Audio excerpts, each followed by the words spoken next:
Un matin, alors qu'elle se préparait pour un shooting photo offert par Chuka, elle ressentit une douleur vive et soudaine dans le bas-ventre. Comme une crampe, mais plus profonde, plus lourde.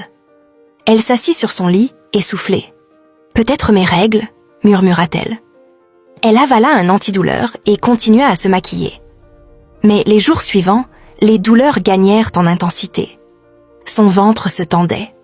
Sa respiration devenait courte. Puis, ce fut au tour des cuisses. Une douleur électrique, brûlante, qui remontait jusque dans ses fesses. Un matin, elle se réveilla en sueur.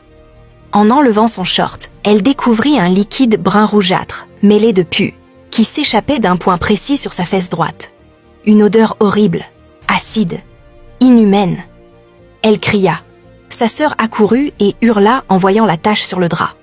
Au quartier, la rumeur se répandit. On dit qu'Amarashi pourrit de l'intérieur.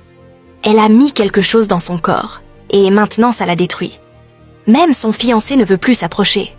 Chuka, au début, venait avec des médicaments. Mais un jour, il cessa de répondre. Puis, il envoya une note brève.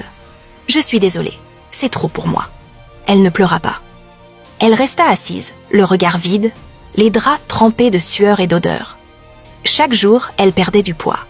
La douleur était devenue permanente. Comme si quelqu'un avait allumé un feu dans sa chair. Sa mère l'amena à l'hôpital d'Aoka. Les médecins furent choqués par l'état de son corps.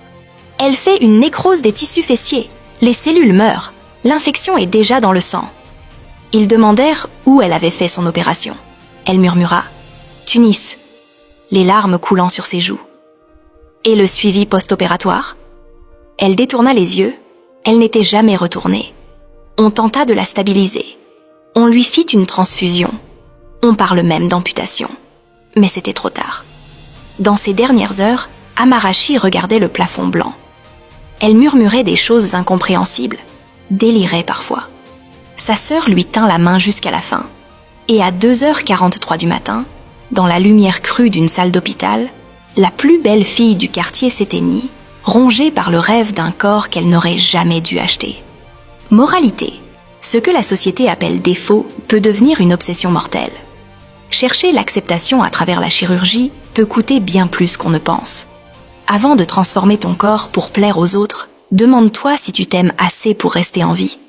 La beauté que l'on achète peut séduire les regards, mais jamais guérir le cœur. Aime-toi assez pour ne pas te sacrifier au nom d'un standard qui changera demain. La chirurgie ne remplace pas l'amour de soi.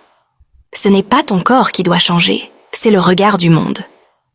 Ne sacrifie jamais ta santé pour entrer dans un standard qui rejette ton essence.